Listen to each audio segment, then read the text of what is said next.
जय हिंद दोस्तों। नववर्ष की ढेर सारी शुभकामनाएं।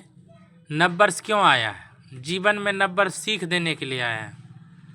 हमारी जो बुराई है उसको समाप्त करना है, अच्छे विचार को लाना है, जीवन में जो पश्चाताप रह गया है उसे पूरा करना है और किसी भी हालात में अपने परिवार के साथ खुश रहना है। सुख हो या दुख, नमक रोटी खाए चाहे 56 प्रकार का भोजन खाए, दोनों का दिन कटता है। जो महलों में रहते हैं उनका भी दिन कटता है, जो गरीबी ज़िंदगी उनका भी दिन प्रकृति सबके लिए बराबर है। प्रकृति कभी जो है किसी को ऊंच नीच नहीं दिखाया है। इस धरती पर रहने वाले लोग जो है एक दूसरे को नीचे दिखाते हैं और मतलब अपना बड़प्पन सब करते हैं। प्रकृति में सब बराबर है, ऑल आर इक्वल। सबके साथ एक ही खून है, पानी है, हवा है, मिट्टी है, हरियाली है। इसलिए दोस्तों नववर्ष में जो है जो भी किसी से भी मनमुटाव हो, ईर्ष्या हो, द्वेष हो, गले लगाइए, आपसी प्यार से रहिए। ये ज़िंदगी छोटा है, कब एक दूसरे से बिछड़ जाएंगे कोई नहीं जानता। ये तो शरीर मौत का मिट्टी से बना हुआ है, ये मिट्टी कब जो है बर्बाद हो जाएगा, ये खिलौना टूट जाएगा कोई नहीं जानता है।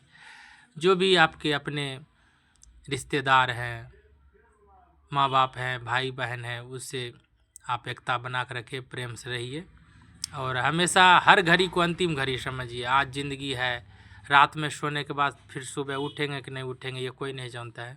इसी उद्देश्य के साथ भगवान का नाम लेके आप जो है जगिए, तो फिर भगवान को प्रणाम कीजिए, फिर उनको याद कीजिए, उनको धन्यवाद दीजिए कि आज का ज़िंदगी मेरा बेहतर हो।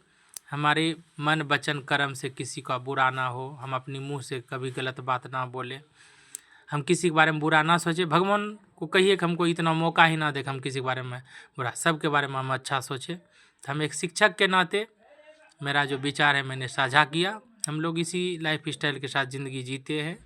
आगे जो होगा देखा जाएगा, ये ईश्वर की लीला है, उन्हीं के द्वारा यह बनाया गया शरीर है, उन्हीं में विलीन हो जाएगा। हम तो रोल करने के लिए आए हैं, आज है कल नहीं रहेंगे।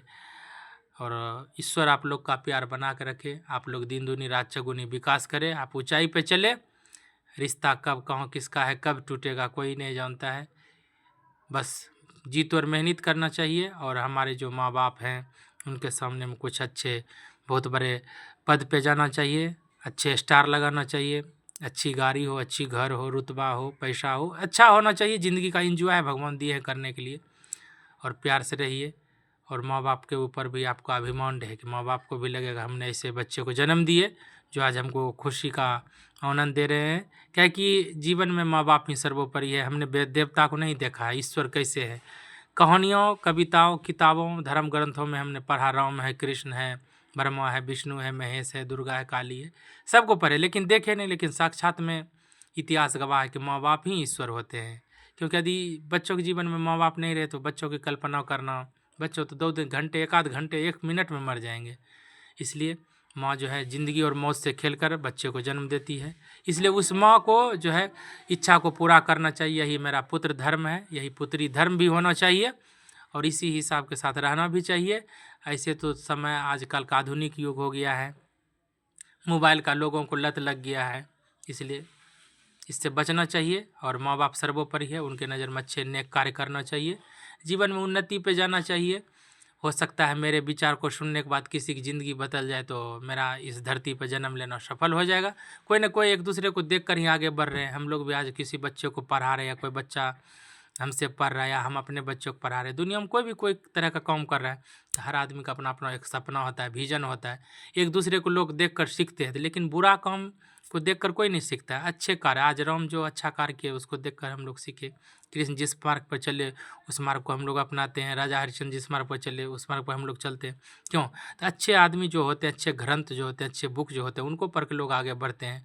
आज नए नए आविष्कार हो रहे हैं तो हम उनके मार्ग पर चलते, उन्होंने अपना कठिन मेहनत करके इस ऊंचाई पर हम लोग को, भारत को पहुँचाए या मानव जीवन के लिए कुछ कार्य किए। इसलिए अच्छा गुण लेना चाहिए। तो नववर्ष है, अच्छा गुण लेना चाहिए। जिसके अंदर जो बुराई है, हमको बुराई से क्या मतलब है, अपना अच्छा काम पे ध्यान देना चाहिए और करना चाहिए। और ज़िंदगी का सच है, लाइफ एक बार मिला है, जीवन में कुछ उत्थान कर जाइए, जीत और मेहनत कीजिए। सूरज तक तो नहीं पहुंच सकते हैं लेकिन चांद तक जाने की तैयारी मनुष्य को होनी चाहिए और यही अंतिम इच्छा है। और आजकल के बच्चे को जो है मान के चलिए पढ़ाई लिखाई पे कम इंटरेस्ट लेते हैं, तो वैसे बच्चों को और बच्चियों को मैं कहना चाहूँगा, जीवन बाबू एक बार मिला है।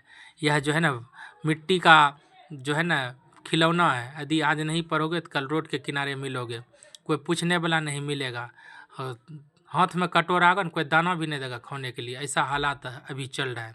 इसलिए आपके पास पैसे हैं तो लोग आपको पहचानते हैं, आपके पास शिक्षा है तो लोग आपको पहचानते हैं। यदि दो चीज़ में कोई चीज़ नहीं है तो आपको कोई नहीं जानता है। लेकिन जीवन में मध्यम वर्ग के बच्चों को ऊपर जाने के लिए एक ही हथियार है, शिक्षा। आप किसी भी फील्ड में रहिएगा, यदि आपके पास शिक्षा है तो आप उस जगह पावरफुल बन सकते हैं। और जिसके पास शिक्षा है उसको किसी भी अस्त्र शस्त्र की ज़रूरत नहीं है, उसको किसी दुश्मन से भी नहीं डरना चाहिए। इसलिए दोस्तों जाते जाते मैं यही कहूँगा, मैं अपने तरफ से, कि मेरे जितने भी शुभचिंतक लोग हैं सोशल मीडिया पे, सभी का जीवन मंगल में हो, खुश में हो, ऊर्जा बाउंड है। जो जहाँ है माँ बाप का सेवा कीजिए और वहीं से अपने माँ बाप को विश कीजिए। कितना भी दौलत कमाइए बाबू, लेकिन माँ बाप को देखिए। यदि दौलत खूब है, माँ बाप को आप नज़रअंदाज करते हैं, तो फिर ये दौलत आप नहीं कमाए, आप वो मिट्टी कमाए। वो मिट्टी कमा क्या कीजिएगा? पूरी सृष्टि में लोग अरबपति, खरबपति, करोड़पति आए चल गए, लेकिन जिसने माँ बाप का सेवा किया, बताइए उसका नाम जीवन में अमर है। तो अमर चाहते हैं, कैसे चल जाते? मुर्दे की मौत मत मरिए, गुमनाम मत मरिए। जाने के बाद, मरने के बाद लोग आपको जाने कि कोई था या कोई थी। इस तरह से आज सीता माता नहीं, लेकिन उनको पूछते हैं कि नहीं? राम नहीं, उनको जानते हैं हम लोग नहीं। आज हमारे वीर सावरकर जी नहीं, उनको पूछते हैं कि नहीं? रानी लक्ष्मीबाई नहीं, हम उनको पूछते हैं कि नहीं? हैं? सब जो अच्छे कर्म करके उसको पूछते हैं कि नहीं? तो इसलिए मनुष्य शरीर की सार्थकता है, तभी सफल होगा जब आपके जाने के बाद लोग आपको याद करें और आपके फोटो तस्वीर को अपने घर में लोग लगाएं। तो बुझिए यही मानव जीवन का उत्थान है। यदि जीवन में ऐसा आप नहीं करते हैं तो कीड़े मकोड़े ढेर सारे लोग ऐसे मरते हैं। कीड़े मकोड़े हजारों मर जाते हैं गुमनाम, आज तक उसका कोई वजूद नहीं बना है।